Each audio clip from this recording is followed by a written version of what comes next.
is 8:36, and I will call this meeting to order. If you would all bow your heads in a word of prayer with me, please. Heavenly Father, we come before you today asking for our minds and hearts to be clear, that we can do the service of the community. Lord, we thank you for all the blessings in our life and ask that you keep us mindful to keep our path straight. Everything in your name. Amen.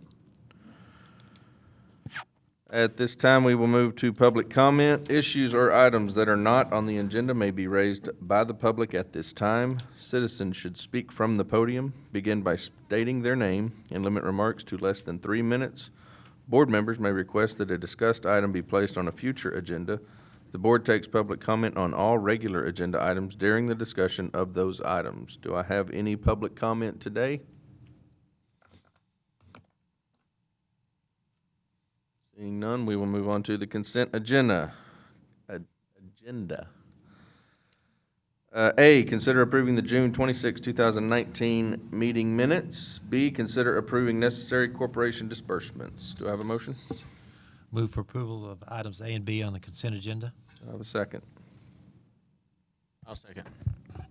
You. Any other discussion? All in favor say aye. Aye. Any opposed? Very good. I would like to make an announcement this moment. We will be moving items during the regular agenda, B and C, into the first spot, and we're going to move A down into the third spot. So Tina will go first, and then agenda item A will be done after that.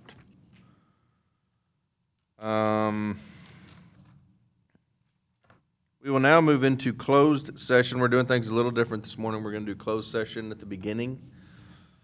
Executive session under the provision of Government Code Title V, Open Government Ethics, Subtitle A, Open Government Chapter 551, Open Meeting Subchapter D, exceptions to requirement that meetings be open under the following sections. A, Section 551.087, to deliberate regarding commercial or financial information that the board is receiving from business prospects with whom the economic development negotiations are being conducted, and discuss financial or other incentives relating to the following projects. Project 2019 DB 68, Project 2019 LSB 181, Project Chem 1, Project Craft 716, Project S227, Project MAC 2019 prospect meeting, Railport meeting, rail user survey. B, consider request of the San Angelo Chamber of Commerce to increase their contract amount for the fiscal year 2020. C, Section 551.072.071. Consult with an attorney with the governmental body seeks its advice of its attorney on a matter in which the duty of the attorney to the governmental body under the Texas Disciplinary Rules of Professional Conduct of the State Bar of Texas clearly conflicts with this chapter regarding matters relating to Mario and Jennifer Torres promissory note. We will now move to closed session. Any guest?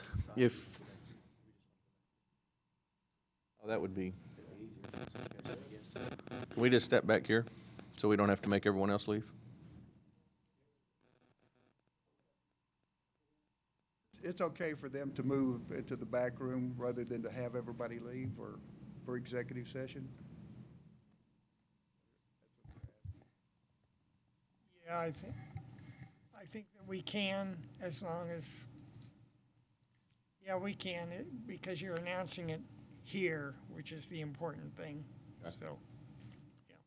You folks can keep your seats. Grab a cup of coffee. We'll be in executive session for a few minutes. We're out of executive session. We will now be moving on to the regular agenda.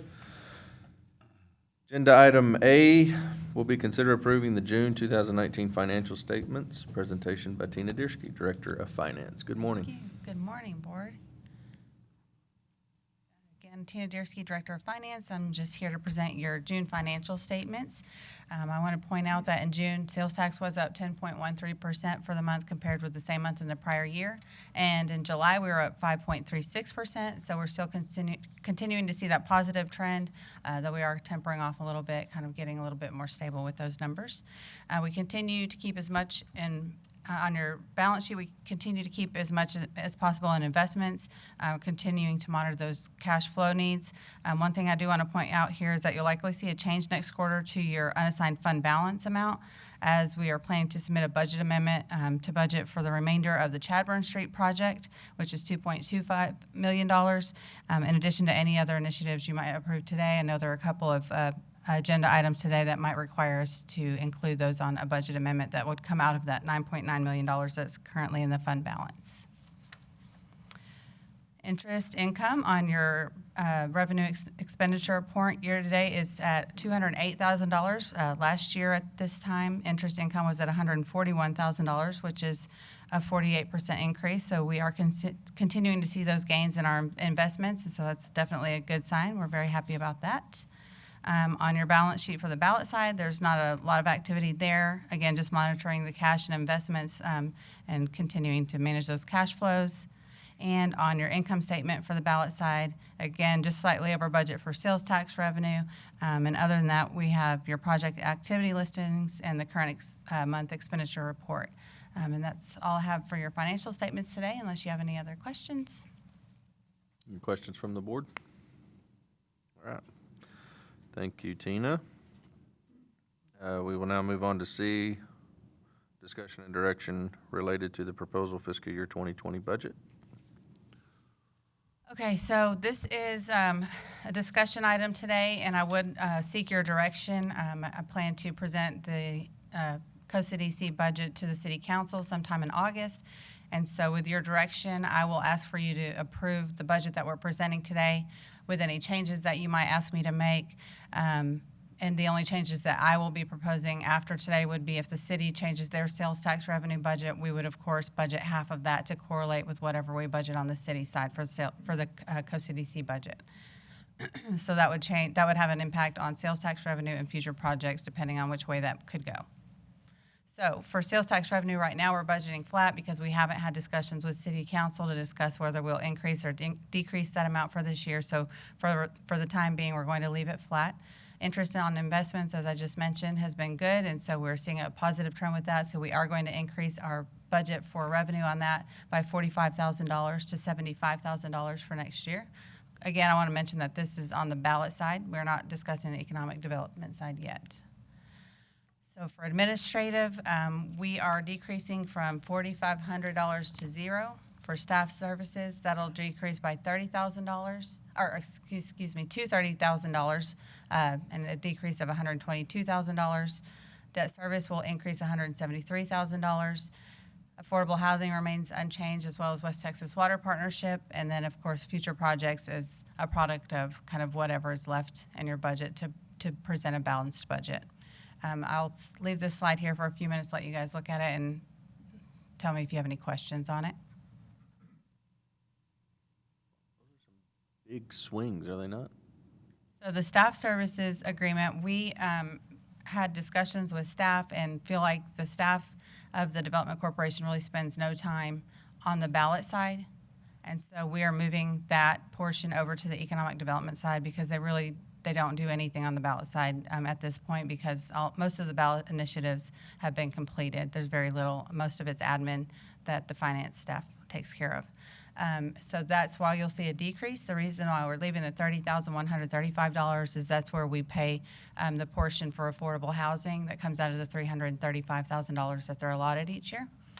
The debt service is an increase. There were decreases in our actual amount of debt service payments, but we do step up our contribution for long-term water supply debt by $200,000 each year. So there's a net increase of $173,000.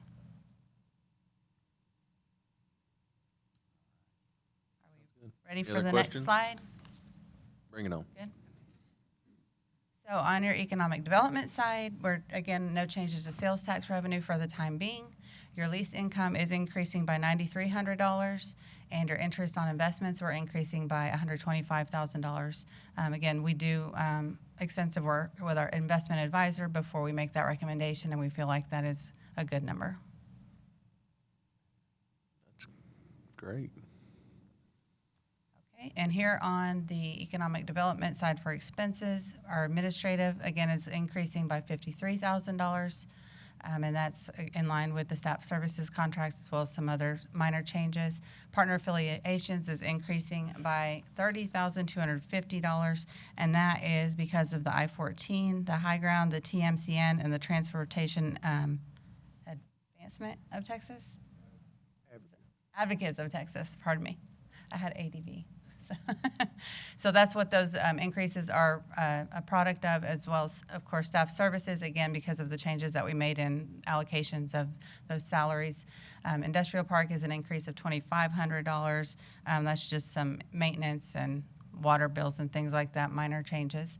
And then the big change that you'll see on this slide is to the BREP program, and staff has discussed and recommended that we decrease the BREP to the amount that's required for, I think, for the advertising of it mainly portion, and then the rest is going to go into future projects because it's really acting more as a contingency account right now as it is.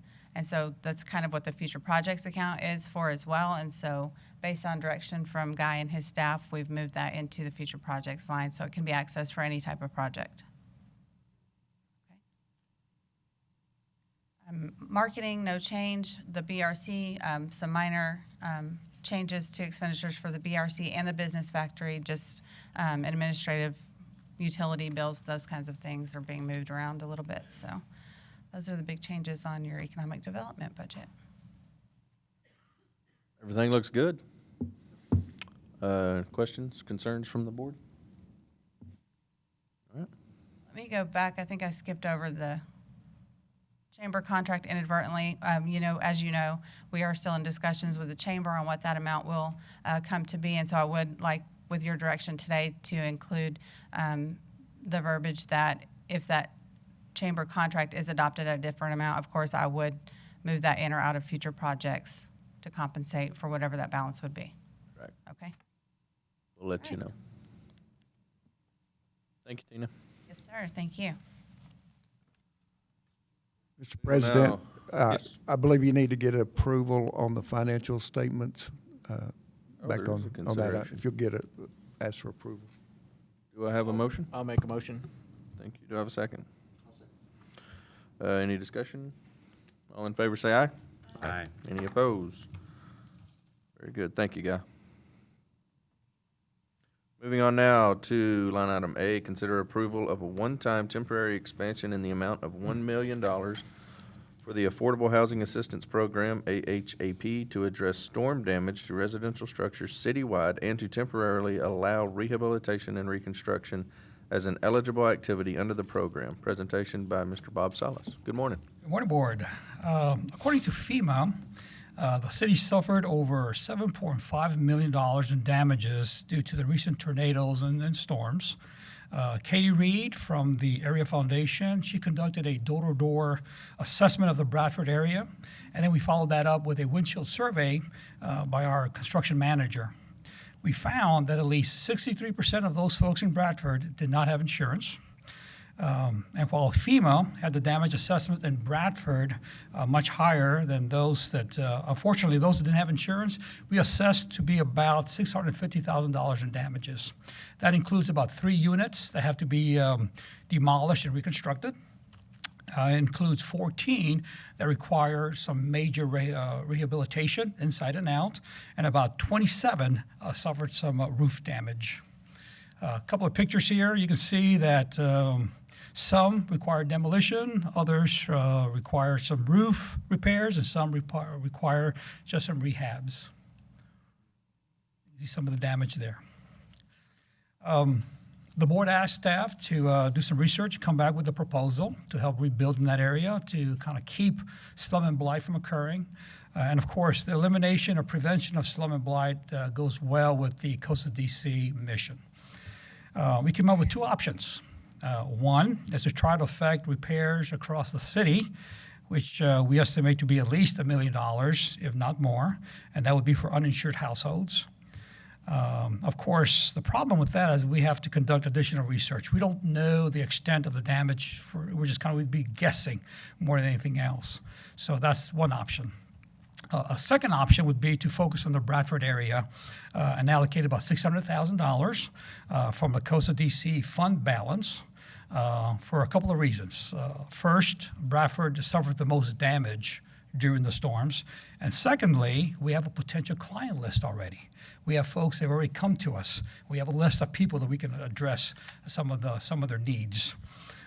We're asking the board to allow us to follow the current AHAP process as closely as possible, and also the city's rehab guidelines for the rehabs. And staff recommends option B, and I'll open up for discussion and be glad to answer any questions. Any questions or concerns from the board?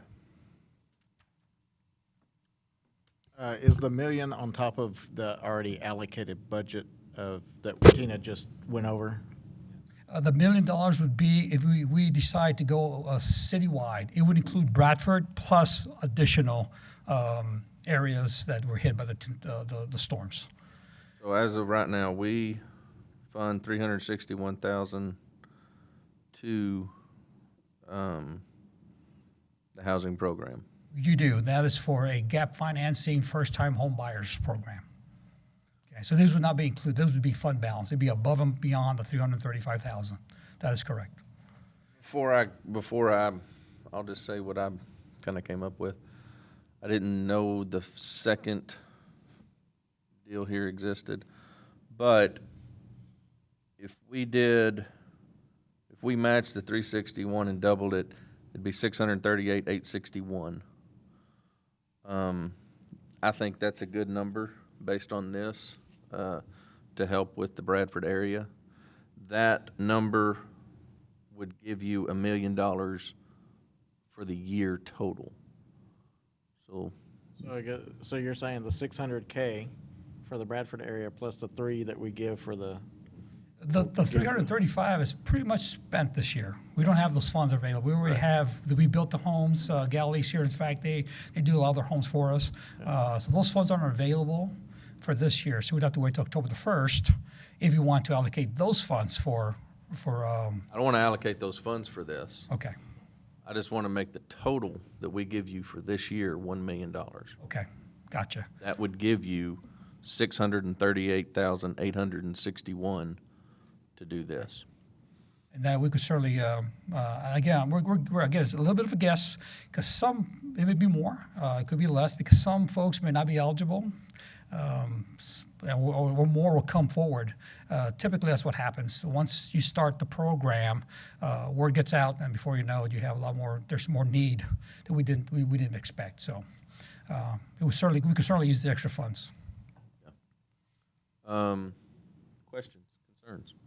Anyone else have any ideas? Would someone like to make the motion?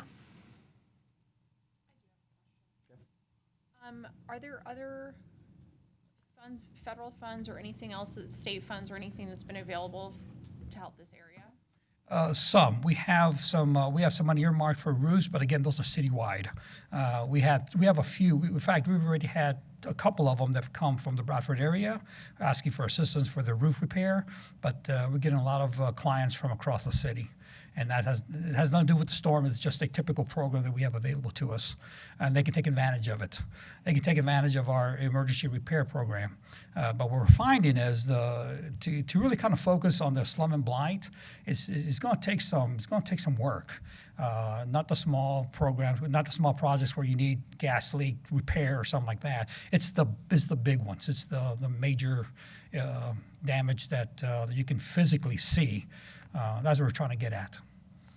I'd also like to point out that recently the Small Business Administration disaster assistance team came in.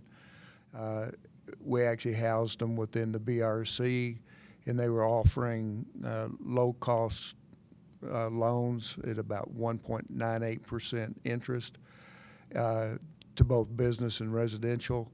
I think it's sort of indicative of the situation there in the low income, that only 4 homeowners took advantage of that program. Yeah, again, we're talking about folks who are probably limited on finances, and getting a loan is tough for them. So that's what we're talking about. And these would be deferred loans. They would not be. We put a lien on them, of course, and monitor it. We would require they have insurance and those kind of things. So if somebody submitted a claim, would I guess consideration be to pay all of it or a percentage of it, or how does that payout get allocated? Sorry, say again now? So if someone makes a claim, do we, to you, say upon approval of this? No, we then- do. If they come for assistance, the project, it would be a deferred loan. We're not allowed to issue loans. You have to have a special licensing to do that, and we're out of that business 4 or 5 years ago, so we don't do that anymore. So it would not be a loan. It would be a deferred loan. We would not, and it would basically, we would vet them for income, and we would have an agreement with them. We'd have a contract with them, and then we'd put a lien on the property. Are they paying it back? They're not paying us back. Okay. That's exactly. The same thing with our affordable housing program. They don't pay back the gap financing. It's just they have to be the property for so long. They have to maintain that residency for a period of time. In this case, it'd be 20 years. If they sell the house, we get that money back. That's how we manage it. Prorated, yes. So we start forgiving it after 5 years. We incrementally after 5 years, and then if you sell it after 10 years, you're not going to get much equity. You're going to pay most of it back. At 20 years, you're probably going to see a good equity build up at that point. So it gives them incentive to stay in the area, and it also provides them an opportunity to move up and out, and hopefully they're increasing their income. They can go other places. That's kind of like the idea.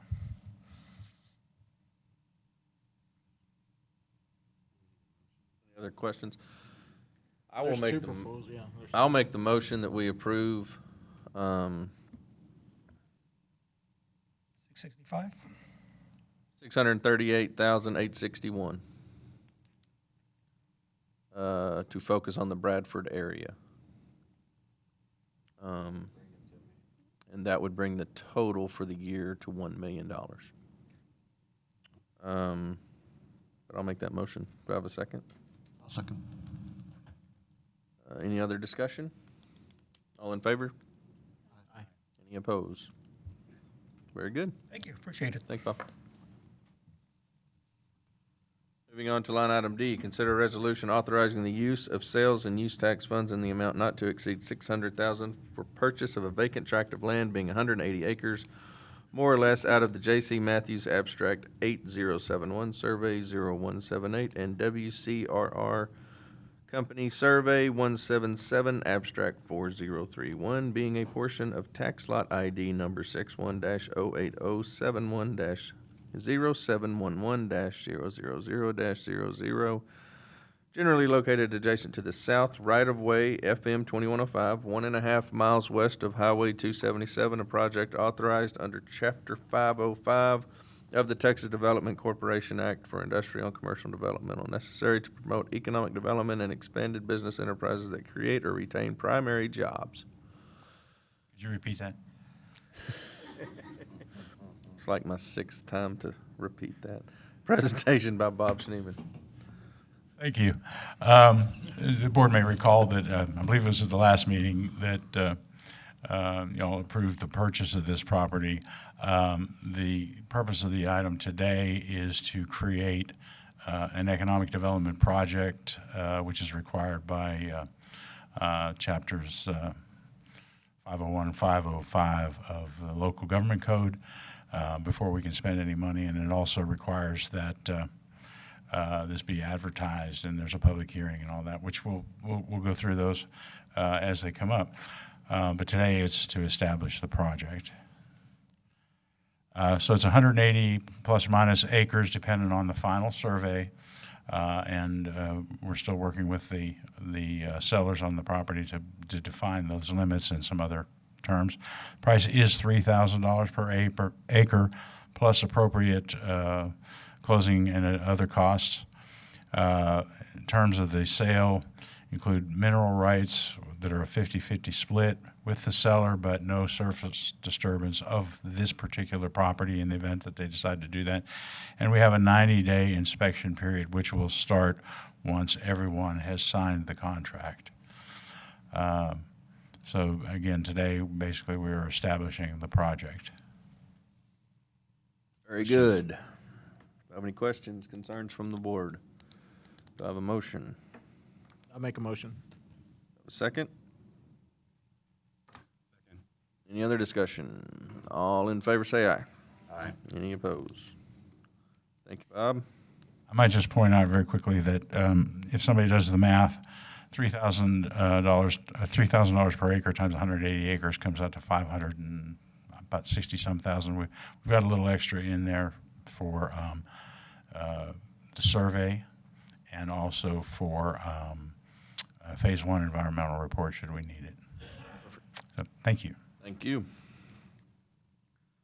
Moving on to E, consider resolution authorizing the use of sales and use tax funds in the amount not to exceed $59,000 to provide an economic development incentive to West Texas Steel and Supply, Inc. for a project authorized for a Type B corporation under Local Government Code, Chapter 505, and authorizing the Director of Economic Development to prepare an economic development performance agreement in the form approved by the city's attorney's office, authorizing the board president to execute said agreement and related documents, and recommending to City Council ratification of the incentive and approval of the Economic Development Performance Agreement. Presentation made by Shannon Scott. Thank you. So as President Cole stated, this is in regards to a resolution for West Texas Steel. This is going to be a business retention and expansion project. So we will start by going over some of the details of the project and the company itself. So West Texas Steel is, of course, a local company here in San Angelo. They're a steel manufacturer and fabricator of steel products, metal building materials, sheet metal, angle iron, pipe, square tubing, fencing, and accessories. And some of their customers include those in the oil field, pipeline, construction, and farm and ranch operations. So the plan is to have an expansion at their current facility, which is located over off of 6617 South US 277. And that will include a new 12,000 square foot facility to aid with the expansion of their business. So what they're anticipating doing is investing about $750,000 for that 12,000 square foot building. They currently have 20 employees and have the potential in regards to aiding with the expansion of hiring up to 3 additional employees with an average salary of around $41,600 per employee. So again, like we always do, we run all of our projects through our economic impact analysis tool in order to gauge return on investment for the incentives that we're offering. In this particular case, we're able to offer them $50,000 once their $750,000 in capital investment has been made for the construction of the 12,000 square foot building. They have to retain their current 20 employees, and if they do in fact hire the 3 additional employees, we can offer them $3,000 per FTE created. So the total incentive package with the capital investment and job creation would be $59,000. So again, just the economic impact per this project, it will generate $1.1 million in annual economic output, $400,000 in gross annual product annually, and then we'll have a payback period of 6.2 years. So again, we try to stick to less than 10 years, but more around the 5-year mark. So of course, this fits pretty well within that range. I'd be happy to answer any questions. I know Paul English is here with West Texas Steel. So if there's any questions that you'd like to ask of either of us or comments, we'd be happy to answer those. Do I have any questions or concerns from the board? Sounds like a good deal. Sounds like a real good deal. Yeah. Do I have a motion? I'll make a motion. Second? Second. Any other discussion? All in favor say aye. Aye. Any opposed? Very good. Thank you. Thank you. Moving on to line item 7, follow-up of administrative issues. We have none coming out of executive. Announcements and consideration of future agenda items. Did we want to add anything to that? Okay. And I will move for adjournment. Do I have a motion? Second. All right. Thank y'all.